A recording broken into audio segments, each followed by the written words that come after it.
rullstol.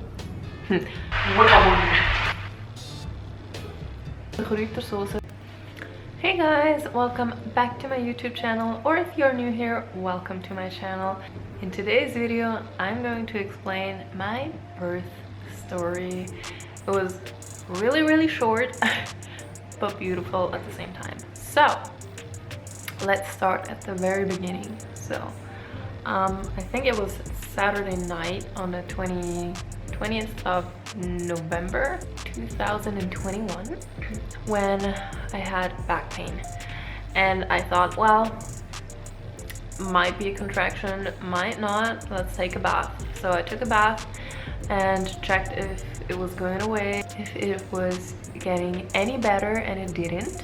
But I thought, well, she's my first child, she's not supposed to come for another week, and I've heard and read that first children most of the time come late. So I didn't make any assumptions, and I thought to myself, well, probably back pain like I had it in the past 3 or 4 days.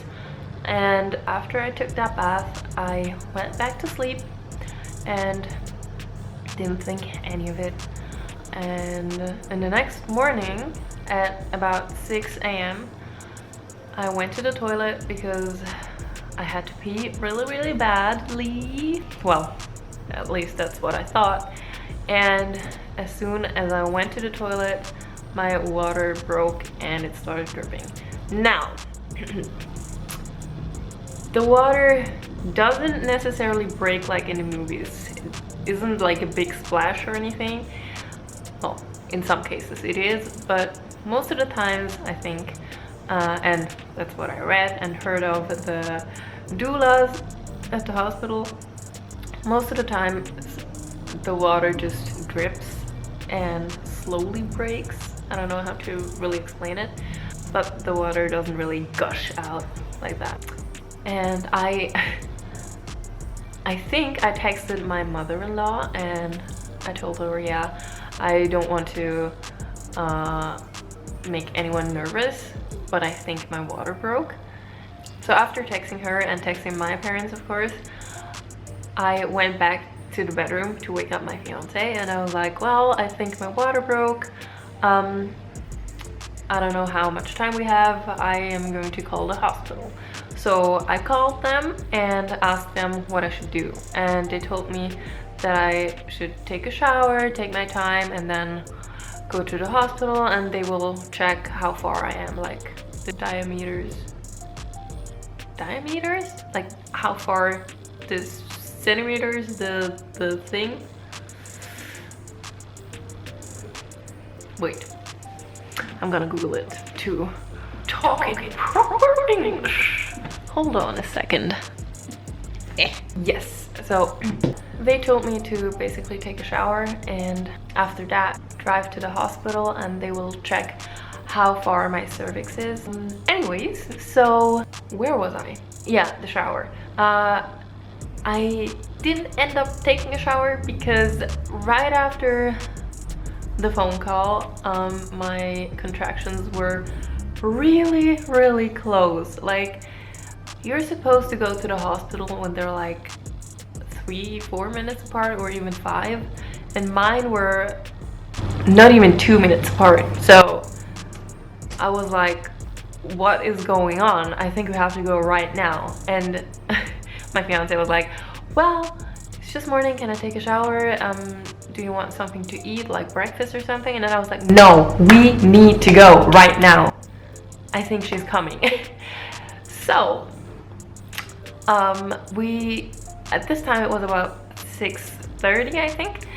At this time we went down to the car, drove off to the hospital, and I basically got out of the car, and it was Corona at the time, and that's why I wanted to go to the emergency entrance. And he was parking the car at that time, and I was like ringing the bell. I told them that I was giving birth, and they were like, yeah, okay, we'll let them know, you can come inside. And then I went inside and nobody came. So I was standing there for 5 minutes in pain, with contractions every 1.5 minutes, and I was like, why is nobody coming? And I'm almost dying over here.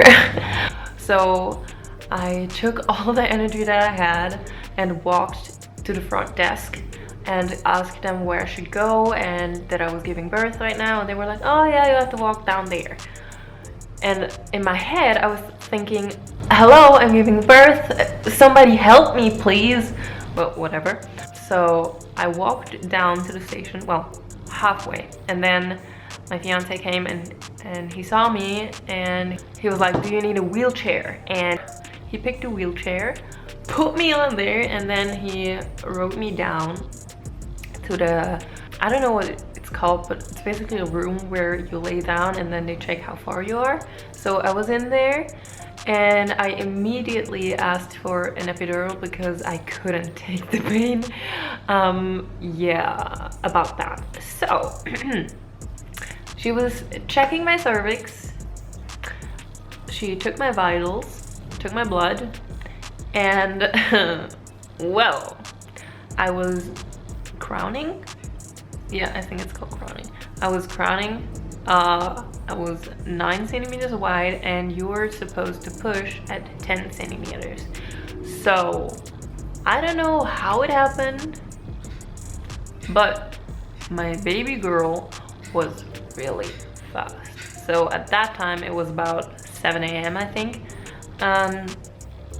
And I was like, I need an epidural, please, I'm dying. And they were like, no, we have to check your blood first. Now at this point I was pretty angry because I was just in pain and I didn't get an epidural immediately, but I understand because the staff is just doing their job. And I think they're kind of used to getting yelled at by pregnant women, by women in labor. So yeah, I think I apologized. I did apologize afterwards though. So yeah. Anyways, so they told me that I was 9 centimeters wide and that I had to go into another room, and they basically put me on a wheelchair again, rolled me into another room, like into the birth room, and I didn't have any chance to choose what kind of birth I wanted because it was going by so fast.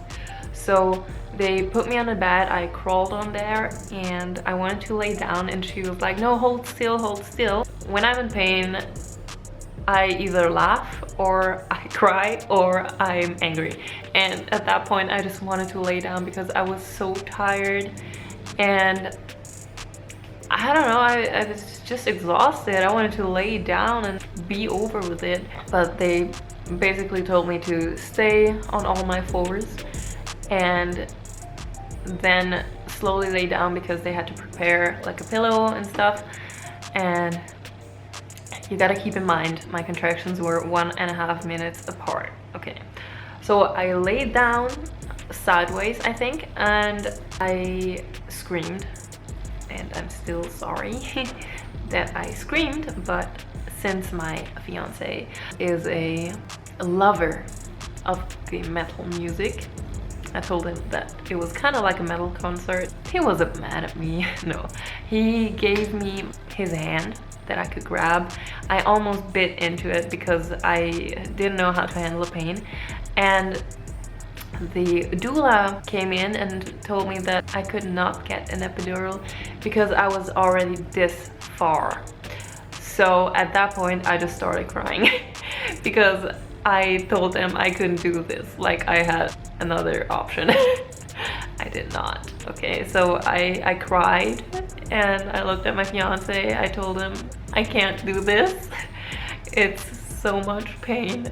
And this all went down within 2 hours. So I think it was 7:30 or 7:45 at this point. And they asked if I wanted to feel her head, and I initially didn't want to, but they insisted, so I did it. I do not recommend it if you feel like birth is a beautiful experience and If you want to do it. But if you don't want to, don't. It was the weirdest feeling in my life. Like, the weirdest feeling I ever experienced. And my fiance couldn't believe it because he literally just woke up and now he's going to be a father in like 2 hours right after he woke up. So after they asked me to touch her head, I was shocked but weirded out at the same time. I wasn't like, oh my god, that's so beautiful. No, I was like, okay, I do not want to do this ever again in my life. Like, I love my daughter, but I do not want to touch her head when she's coming right out of my vajayjay. Okay, that was weird. So that was about 7:45, I think, around that time, or 8 a.m. I cannot remember because I didn't really look at the watch all the time.